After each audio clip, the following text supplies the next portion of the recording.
Hello and welcome জি 24 ঘন্টা ডিজিটালে। আমি সৌমিতা রয়েছে আপনাদের সঙ্গে, আর আমার সঙ্গে যারা রয়েছেন তাদের সঙ্গে আমি ইন্ট্রোডিউস করিয়ে দিই। আমার সঙ্গে রয়েছে, আমরা সুপারস্টার কথাটা খুব বলি, আমার সঙ্গে যদি সুপারস্টার মেগাস্টার এই কথাগুলো সত্যি বাংলা ইন্ডাস্ট্রিতে থাকে, এবং আমার সঙ্গে আজকে যিনি রয়েছেন তাকে আমি বলবো সুপার অ্যাক্টর, মেগা অ্যাক্টর রয়েছেন ঋত্বিক চক্রবর্তী, এবং রয়েছেন আমাদের ভীষণ পছন্দের পরিচালক প্রতিম ডি গুপ্তা। এই যে সুপারস্টার মেগাস্টার, তোমাকে আমি বললাম সুপার অ্যাক্টর, তুমি এতে হাসলে কেন বলো? এতে কি ভুল বলেছি আমি? না, ভুল ঠিক না, একটা নতুন বিশেষণ শুনে ভালো লাগলো তাই হাসলাম। কিন্তু এই বিশেষণটা তো হওয়া উচিত, বলো। পোস্টারে দেবো কি? হ্যাঁ, সুপার অ্যাক্টর করে, সুপার অ্যাক্টর বা মেগা অ্যাক্টর। বাট এই কথাটা যায়, মানে অন্তত ঋত্বিকদের ক্ষেত্রে এই কথাটা আমরা বলতে পারি। এই কথাটাও যায় যে ওকে ক্যাপশন দেওয়ার দরকার নেই, সবাই জানে। পোস্টারে মুখ দেখলে বা ট্রেলারে মুখ দেখলে এটা সবাই জানে যে ঋত্বিক আছে যখন, ছবির অভিনয়টা একটা সার্টেন স্টেচারের হবেই। এটা নিয়ে আমার একটা ছোট্ট একটা মানে অবজারভেশন আছে, যে অনেকে লেখেন, আমাকে আমি ফেসবুকে দেখেছি যে আর আপনার অভিনয় নিয়ে তো কিছু বলার নেই। ফাইনালি আর কিছু বলা হয় না, কিন্তু আর অভিনয় নিয়ে সবাই বলে কিছু বলার নেই, বলে আর কেউ কিছু বলে না। তুমি প্লিজ কমেন্টে গিয়ে রিপ্লাই লিখবে, প্লিজ কিছু বলুন। হ্যাঁ, সেটা দেখি, এটা খুব হয়। তো এই জন্য কিছু কিছু সময় আমার কিছু বন্ধু আছে উৎসব মাঝে মাঝে মজা করে লেগে, আর আপনার অভিনয় নিয়ে আমার কিছু বলার নেই। এটা তোমাদের একসঙ্গে কত নাম্বার ছবি?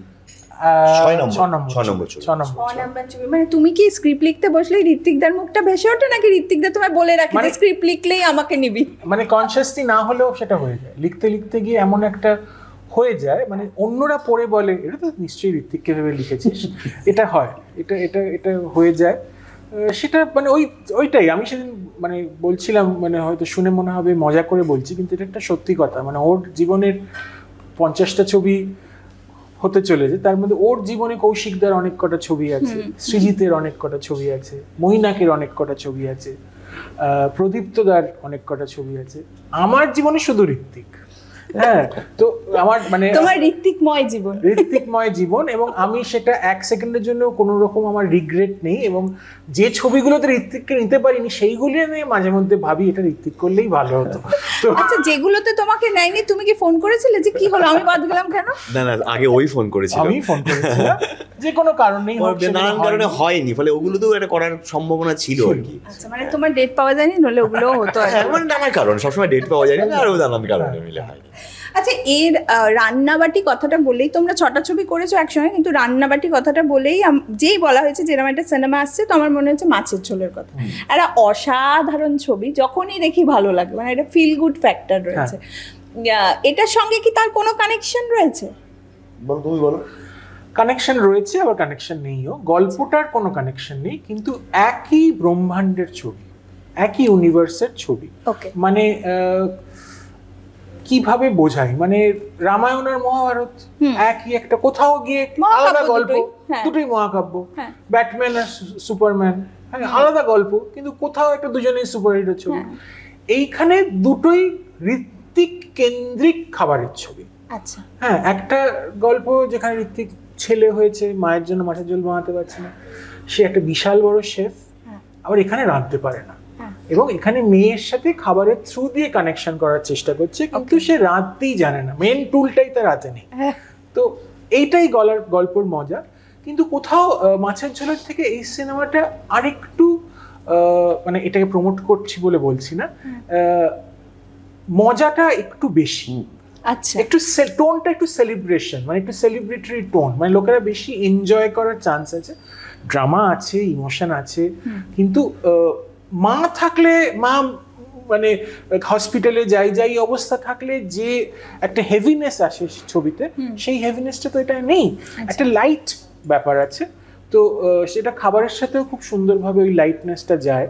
তো আর একটা মেন ক্যারেক্টার যেখানে 13-14 বছর বয়স, সেইটা ছবির টোনটাকে লাইট করে দিয়েছে।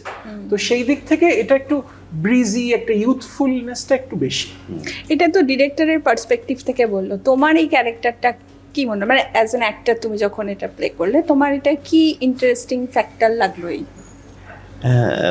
ও যেটা বলছে সেটাও ছিল মাথায়, যে যেহেতু একটা ওরকম একটা খাবার কেন্দ্রিক ফুড ফিল্ম ছিল এবং মাছের ঝোলে আমি একটা সাংঘাতিক দারুণ পৃথিবী বিখ্যাত শেফ, মাছের ঝোল রাখতে পারছি না, আর এখানে আমি রাখতে পারি না, অতএব মাছের ঝোল রাখতে পারছি না, এই যে ব্যাপারটা।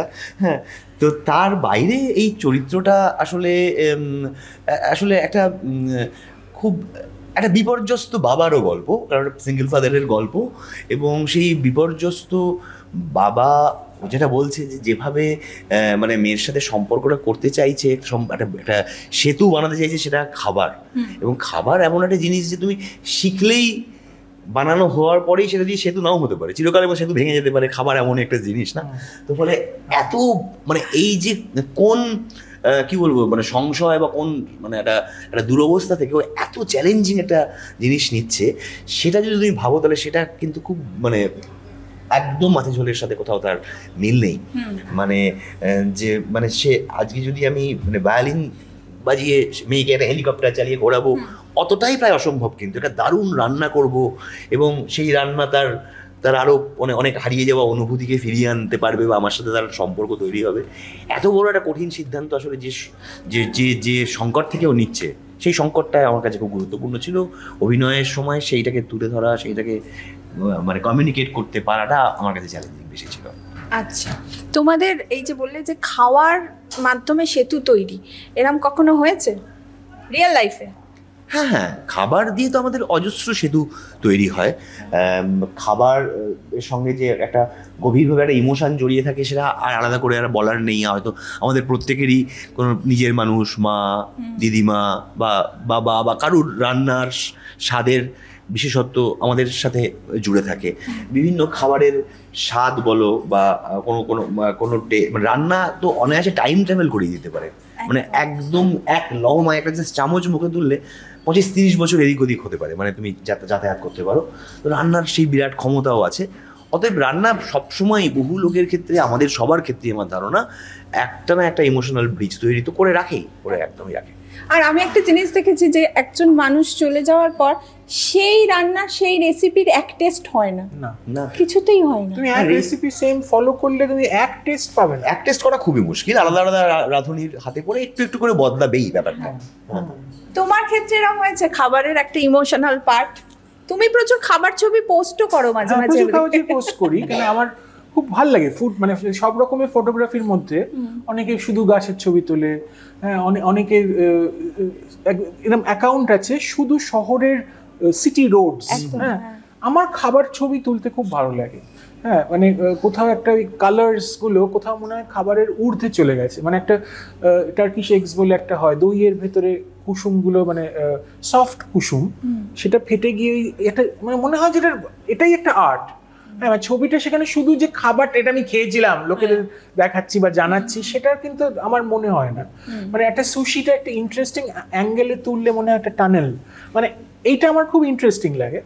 আর খাবার তো ইমোশনের ভীষণভাবে মানে জড়িত। মানে যেরকম গায়ের গন্ধ মানুষের, যে ঠাকুমার একটা গায়ের গন্ধ ছিল, সেটা সারা জীবন মানুষ খোঁজে। হ্যাঁ, সেরকম খাবারেরও তাই। মানে খাবারের একটা মায়ের হাতের রান্না, মায়ের সাথে কোনো কারণে ভীষণ ঝগড়া হচ্ছে, কিন্তু এবার লাঞ্চ টাইমটা চলে এলো, খেতে তো হবেই, আজকে এটা খুব পছন্দের রান্না করেছে। তো সবের সাথেই খাবারটা ভীষণভাবে জড়িত। এবং একটা খুব ইন্টারেস্টিং এখানে মানে একটু বলে দেওয়া হয়ে যাবে, স্পয়েল হলে হবে। মানে ইয়ের একটা ছোট্ট একটা ব্যাক স্টোরি আছে সোহিনীর, সেখানে কিন্তু খাবার আবার টেররাইজিং।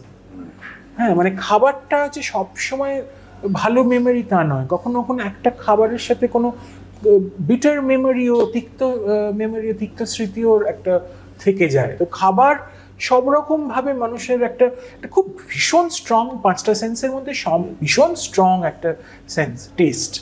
হ্যাঁ, তো সেই দিক থেকে ওইটা আমি মানে মাছের ঝোলের থেকে রান্নাবাটিতে এই ব্যাপারটাকে এক্সপ্লোর করার সুযোগ পেয়েছি। মাছের ঝোলটা তো কোথাও একটা বাংলায় খাবার নিয়ে ছবি হয়নি। হ্যাঁ, কতটা খাবার নিয়ে করব, কতটা মা ছেলে, কতটা এই লোকটা এবং তার জীবনের 3টে মহিলা, অনেক কটা অ্যাসপেক্ট ছিল। খাবারটা ছিল, এবং খাবারটা কোনো সময় সামনে ছিল ফোরগ্রাউন্ডে, কখনো কখনো পেছনে ছিল। এখানে খাবারটা অনেক সময় ফোরগ্রাউন্ডে বেশি আছে। তো হ্যাঁ, আমি মানে 200% বিলিভ করি যে খাবার ইউজ করে, যেটা এই যে টাইম ট্রাভেলটা বললে, এটা আমাদের ছবিতেও আছে। এক মুহূর্তে ইদার যে চরিত্রটা সে তার মার কাছে পৌঁছে যেতে পারলো একটা খাবারের চামচে। তো এই জিনিসটা তো আমাদের সবার হয়েছে এটা। প্রতিম দাকের বেশি প্রশ্ন করা যাবে না, মানে সব স্পয়লার দিয়ে দেবে, একটা একটা করে কিন্তু বলে যাচ্ছে। না খুব কায়দা করে বিভিন্ন মানে ছবি দেখলে আরো চমক, অনেক চমক আছে ছবিতে। আচ্ছা তোমার কোন সত্তাটা বাস্তবে রয়েছে, খাওয়ার নাকি রান্না করা? রান্না করো তুমি? রান্না করি, কিন্তু আমার বাস্তবে মানে খাদক এইটাই রয়েছে, পাচক না। রান্না করো?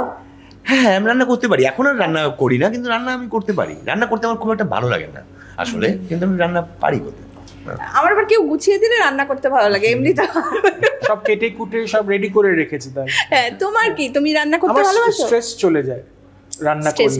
হ্যাঁ জাস্ট রাত্রির সব সারাদিনের পর, বম্বেতে স্পেশালি এটা মার রান্নাঘর, বম্বেতে আমার রান্নাঘর, হ্যাঁ যেখানে আমার বউ খুব রান্না করে না, তো রান্নাঘরে আমি তখন রাজা আর মানে। আর আমি চাই না আমি যখন রান্নাঘরে ঢুকি আমার ঘাড়ের পেছনে আমার মা হোক বা আমার বউ হোক যে ওইটা একটু দাও, আমি যখন করবো আমাদের করতে দাও, কেউ আসবে না। হ্যাঁ তো ওইটা আমার খুব, ওই 1 ঘন্টা ওই যে রাঁধবো হয়তো 2টো পদ 1 ঘন্টা, ওইটা আমার খুব স্ট্রেস পুরো অফ হয়ে যায়। তো হ্যাঁ কেউ কাটাকুটি করে দিলে খুব ভালোই লাগে, ওটা কেউ এনজয় করে না।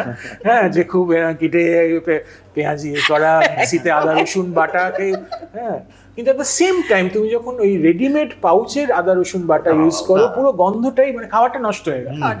হ্যাঁ তো হাতে করে নেওয়াই বেস্ট।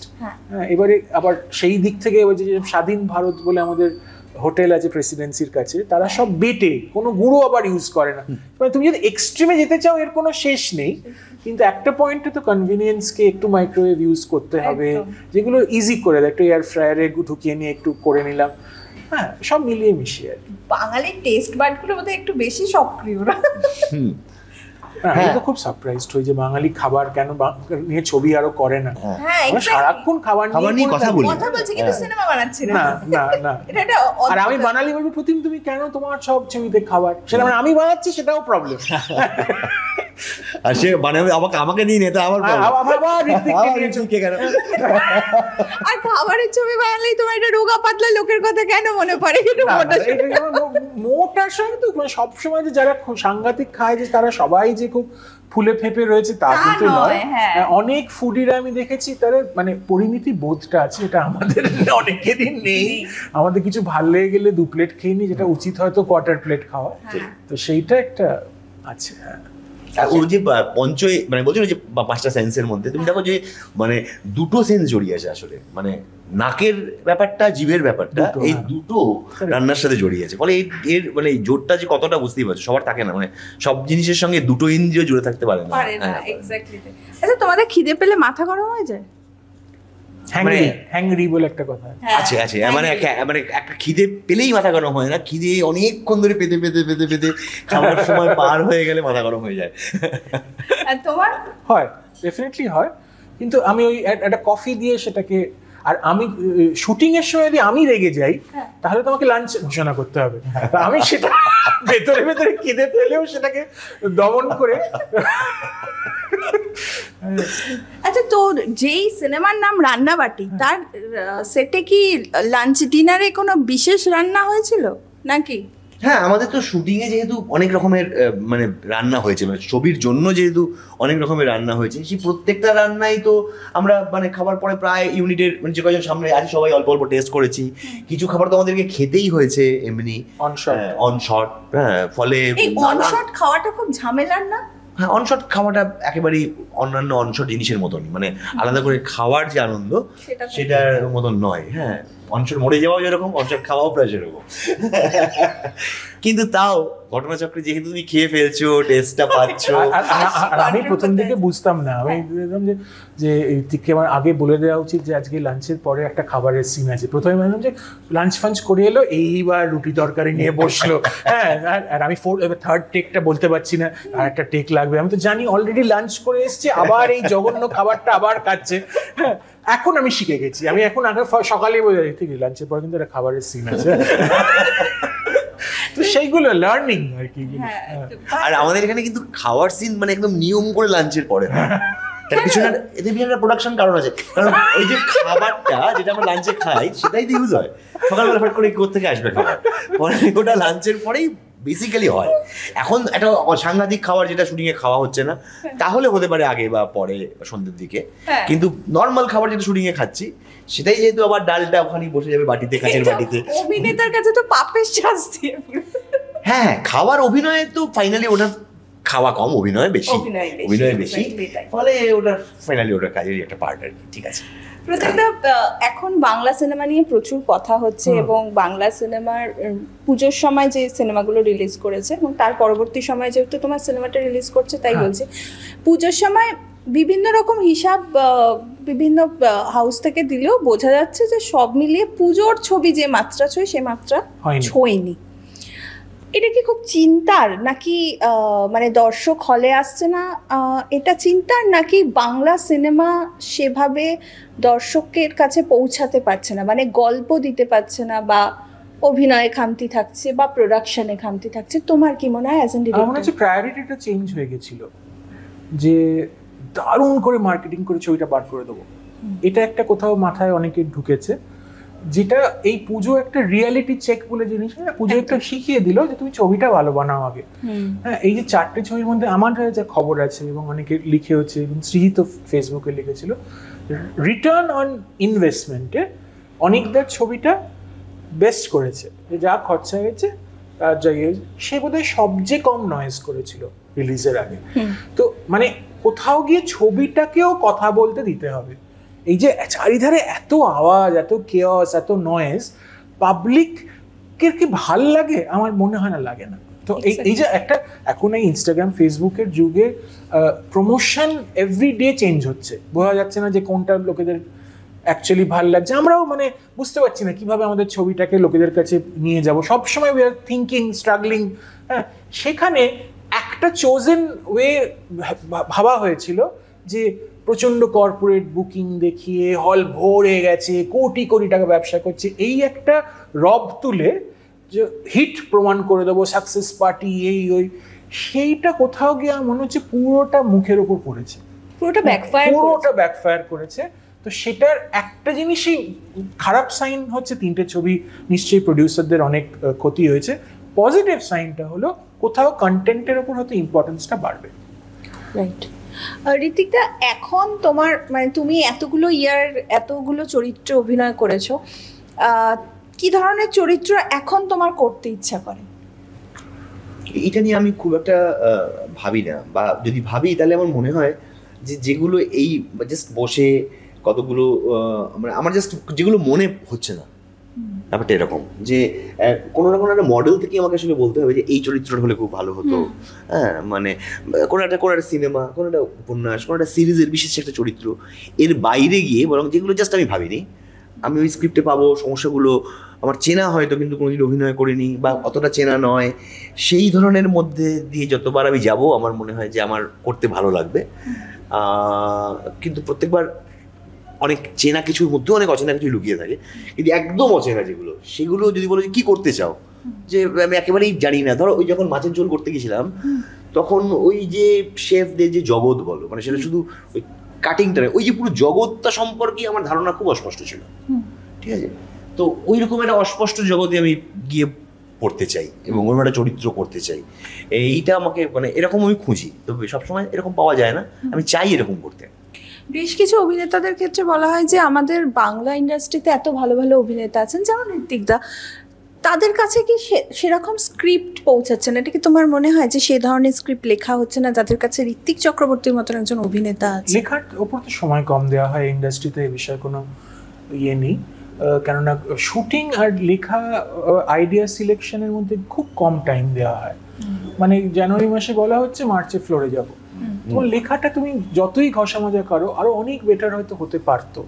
আর যারা একটা স্ক্রিপ্ট নিয়ে অনেকদিন ধরে ঘুরছে এবং সে তারপরে ফাইনালি সে ছবিটা বানাতে পারলো, ভেতর থেকে ছবিটা আসছে, সেই ছবিগুলো ভালো হয়। কিন্তু সে তার যখন সেকেন্ড আর থার্ড ছবি করতে যাচ্ছে, তখন কিন্তু প্রডিউসার আউট করে বলছে যে এখন আমার মনে হচ্ছে যে একটা আমার খাদানের মতো ছবি চাই, আপনি এটা লিখুন, আমি পরের মাস থেকে শুটিং শুরু করবো। তার মানে অটোমেটিক্যালি এবার প্রজেক্ট বেসিসে তার হয়ে গেল। হ্যাঁ, তো তো আইডিয়ালি আমাদের ফিল্ম মেকারের সবার একটা বাসনা হচ্ছে ফাইনালি গিয়ে একটা জায়গায় পৌঁছানোর, যেখানে সে নিজের ইচ্ছে মতো নিজের গল্পগুলো বলতে পারবে নিজের চোজেন অ্যাক্টরসদের নিয়ে। সেটা হচ্ছে ড্রিম সিনারিও। তো সেইটাই আমরা সবাই চেষ্টা করছি। ঋত্বিকের মতো অ্যাক্টরদের ইউজ করার কথা ভেবে স্ক্রিপ্ট লিখলে কিন্তু যে স্ক্রিপ্ট ভালো হবে তা কিন্তু নয়। স্ক্রিপ্টটা দারুণ হয়ে এবার কি করে এই স্ক্রিপ্টটা বেস্ট অভিনেতা কারেক্ট ফর কোন অভিনেতা, সেইখান দিয়ে গেলে কিন্তু মানে অনেক অনেস্টলি জিনিসটাকে অ্যাপ্রোচ করা উচিত, অ্যাপ্রোচ করা যাবে। এই যে অ্যাক্টরদের ভেবে তখন এইসব মেগাস্টার টেগাস্টার, যে রজনীকান্তকে নিয়ে আমরা কি করতে পারি, সেটা একটা হলে সেটা মানে তখন আচ্ছা রজনীকান্তের এই চশমা খোলাটা খুব ভালো লাগে, চশমা খোলা দাও।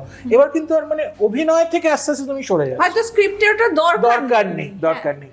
তো সেরকম তো আমরা চাই না ঋত্বিককে সেরকম ভাবে কেউ করুক, আনলেস একটা ক্যারেক্টার ও মৃগয়া যেগুলো করেছিল সেটা যদি আরেকটা মৃগয়া 2 হয়, তাহলে আমি বলবো তলোয়ার দিয়ে আবার সিগারেট ধরানোটা থাকা উচিত, তাহলে সেটা একটা মানে আছে। কিন্তু এমনিতে মানে ও ওইটা যেটা বললো ও নিজের জায়গা ঠিক করে নেবে, যদি একটুও ও স্কোপ পায় সেটাকেও বড় করে নেবে। তো সেই স্কোপটা দেওয়াটাই উচিত, নাহলে অ্যাপ্রোচই করা উচিত না ঋত্বিককে। এটা তো অভিনেতাদের ক্ষেত্রেও চ্যালেঞ্জিং, যেটা বলছে যে অল্প সময়ের মধ্যে করা, কারণ প্রত্যেকটা ক্যারেক্টারের একটা প্রিপারেশন থাকে। যেমন তুমি বললে যে মাছের ঝোলের করার আগে তুমি ওই দুনিয়াটা সম্পর্কেই জানতে না, এবার সেটা যদি এখন তোমাকে বলা হয় যে এই 15 দিনের মধ্যেই আমরা শুটিং শুরু করে দেবো এবং 15 দিনে শেষ করে দেবো, তখন তো সেটা অ্যাক্টরদের ক্ষেত্রেও ভীষণ সমস্যা তৈরি হচ্ছে। কারণ সিনেমাটা যে দেখছে সে তো জানে না যে সিনেমাটা কতদিনে একটা টাইম পেয়েছে।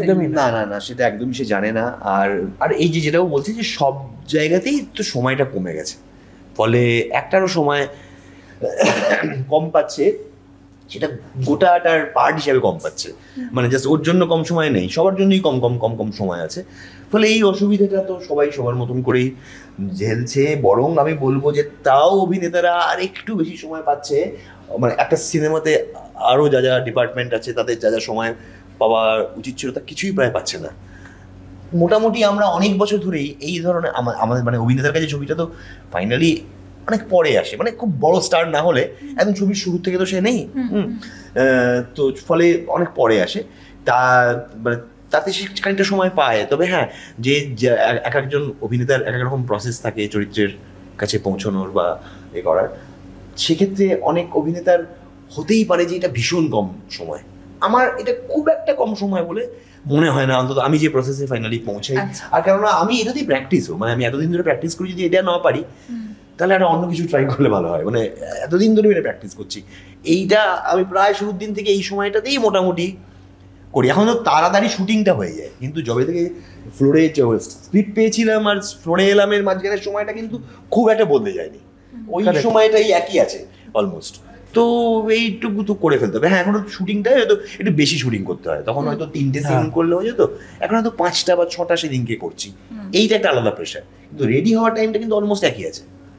আর যে প্রশ্নটা আমি তখন প্রতিমদাকে করলাম সেটা আমি তোমাকেও করতে চাই, সেটা হচ্ছে যে বাংলা সিনেমায় কি গল্পের অভাব হচ্ছে? কারণ তোমার কাছে অনেক স্ক্রিপ্ট আসে, তুমি অনেক রকমের দেখতে পাও, তোমার কি মনে হয় মানে আগে যে ধরনের গল্প আসতো, গল্পের অভাব মানে খুব বড় করে বলতে গেলে যে একটু গল্পের অভাব আছে, আর কিছু কিছু ফরম্যাটকে ফলো করার ব্যাপার আছে।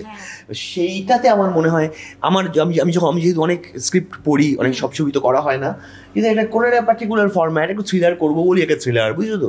হ্যাঁ, তো সেইগুলোর একটু ব্যাপার আছে, যেমন কিছু হয়তো সেটা কিছু ক্ষেত্রে পরিচালকদের বা যারা ছবি বানাতে চাইছে তাদের, কিছু কিছু ক্ষেত্রে প্রযোজকদের একটা প্রেশার থাকে, কিছু কিছু ক্ষেত্রে মানে পুরোটা কিন্তু না প্রডিউসাররা চাপিয়ে দিচ্ছে, তাও সবসময় তা নয়। অনেক সময় পরিচালকও ঠিক আছে, ওটা একটা হিট ফর্ম, মানে এইটাতে করলে প্রডিউসারও তাড়াতাড়ি পাবো, এই ফর্মে একটারও তাড়াতাড়ি কনভিন্স হয়ে যাবে। তো সেইটা আমি বরং একটু বেশি দেখতে পাই। আর হ্যাঁ, মানে মনে থাকা, আসলে একটা ছবি দেখার পর অনেক দিন কেটে যাওয়ার পর বা দেখলেও যে ছবিটা ভালো লাগে, আমরা দর্শক হিসেবে কিন্তু মানে এটা নিয়ে বদার হই না, ফাইনালি ছবিটা কত ব্যবসা করলো, 100 কোটি হলো না, তাও আমার ভালো লেগে গেল, ছি আমি এটা কী করে মুখ দেখাবো লোককে, আমরা এরকম ভাবি না। তো বলে আমাদের ভালো লাগা খারাপ লাগাটা একদম সিনেমাটার সাথে সম্পর্কিত থাকে। তো সেইখানে যে একটা গল্প, আমরা সবাই একটা দারুণ গল্প খুঁজি যে একটা ছবি দেখে, সেটা একটু কমে গেছে, একটু কমে গেছে। কারণ বাংলা সিনেমার কিন্তু এটা সম্পদ ছিল, সেটা হচ্ছে গল্প, ভীষণ ভীষণ সম্পদ ছিল। এবং সেই গল্পটাই এখন বোধহয় সামহাও মিসিং, সবকিছু আছে শুধু গল্পটা নেই। হ্যাঁ, গল্পটাকে দিয়ে মানে ফার্স্ট কথাটা গল্প নিয়ে হয় না, কে আছে, হ্যাঁ কে আছে, কি কোন হাউস থেকে আসছে, হ্যাঁ অন্য জিনিসগুলো একটু বেড়ে গেছে।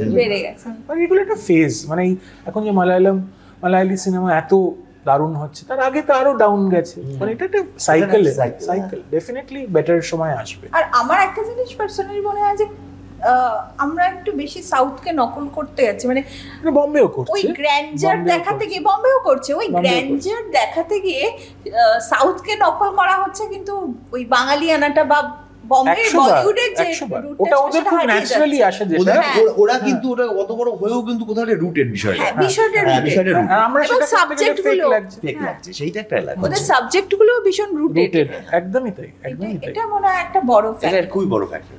মানে তোমাকে যদি মানে একটা আমার লার্জার দ্যান লাইফ কিছু যদি হয়ও না, তো এই রুটের হতে হবে, মানে তাহলে তার মানে রিপারকেশন দর্শকের কাছে একদমই আরো গভীর হবে আর কি, পৌঁছাতে বাধ্য তখন পৌঁছাতে বাধ্য। আচ্ছা, তুমি কি ঋত্বিক দাকে ফেসবুকে ফলো করো? হ্যাঁ। এই যে কমেন্ট গুলো ঋত্বিক দা লেখে, এটা নিয়ে একটা জোকসের বই হতে পারে না? ঋত্বিকের প্রচন্ড উইটি লোক, এবং সব সময় মানে সব কটাই যে সবাই ইন্টারপ্রেট ঠিক করছে তা নয়, মানে এটা অনেকে নিজেদের মতো মানে বানিয়ে নেয়, সেটার মধ্যে আমার সবচেয়ে বেশি মজা পাই এটা, যে এটা হয়তো মিন করেনি কিন্তু লোকেরা এইভাবে পারসিভ করলো, এবং সে নিয়ে তর্ক বিতর্ক অনেক রকম হয়েছে। হ্যাঁ, তো মজার, মানে সোশ্যাল মিডিয়াকে নিজের মতো করে নেওয়াটা তো এখনকার দিনে খুব ইম্পর্টেন্ট। সেখানেও জাস্ট আমার 4টে ছবি এরকম করে স্লো মোশনে হেঁটে এলাম, হ্যাঁ একটা স্টাইলিস্টের নাম দিয়ে দিলাম, মেকআপ নাম নিয়ে এলাম, হ্যাঁ কিউরেটেড বাই বলে একটা দারুণ একটা পুরোনো বাড়িতে একটা স্যুট পরে হাঁটছি, মানে এইগুলো আর জাস্ট মানে এবার একটা নেক্সট ফেজ আসা উচিত, যেখানে অরিজিনাল কন্টেন্ট একটা কিছু মানুষ ভেতর থেকে আসছে, যেটা ঋত্বিকের অনেকদিন ধরে খুব ইন্টারেস্টিং কন্টেন্ট, এবং ভাল লাগে ফলো করতে যে আজকে কি লিখলো। আমার তো সর্বদাই মানে আমি খুললেই দেখি ঋত্বিকটা কিছু একটা লিখেছে, তো লাইকও থাকে, আমি দেখেছি, আমার ভীষণ ভালো লাগে। আর আমি যতবারই জিজ্ঞেস করি বুঝতেই পারি যে ভীষণ মজা হবে ওগুলো লিখছে, কিন্তু কিছু লোক ওতে রেগে গিয়ে আরো প্রচন্ড রেগে যায়। কিন্তু আমার কাছে ওই যেটা বলছি, যে আমার কাছে এটা একটা মানে খুবই নিজস্ব একটা মিডিয়া আর কি, এবং এই মিডিয়া হাউসের মানে এই মিডিয়াটার তার নিজস্ব স্ট্র্যাটেজি আছে, সে তার মতন করে কন্টেন্ট তৈরি করে, প্রতিটাই তো এখন তো কন্টেন্ট সবাই জানে, যে আমি যদি মানে কোনো কমেন্টের রিপ্লাইও করি সেটাও একটা কন্টেন্ট, ততএব আমি ওটাকে সেইভাবেই দেখে সেইভাবে ডিল করি, আর জাস্ট একটা মানে টাইম পাস, একটা পজিটিভ টাইম পাস, মানে পুরোটার মধ্যে যে নেগেটিভিটি আছে তার বাইরে দাঁড়িয়ে পজিটিভ, কিন্তু পাশে চর্চা চলে, নেগেটিভিটি হয় অনেক, প্রচুর চর্চা চলে, এবং বাইরেও চর্চা চলে, আমি তো দেখেছি নিউজও হয়ে গেছে, হেডলাইন হয়ে গেছে, নিউজও হয়ে যায়, মানে এভাবে নিউজে থেকে যাচ্ছে। আমার সব এই ফেসবুকের গল্প বলতে গিয়ে আমি সেদিনকে হট করে একটা রিল দেখলাম, সেটা কেউ অপরাজিতা দিকে জিজ্ঞেস করেছে যে ঋত্বিক দা এইটা লিখেছে আপনি জানেন, বলছে আমি ফেসবুকে নেই, আমি বাড়ি গিয়ে জিজ্ঞেস করব।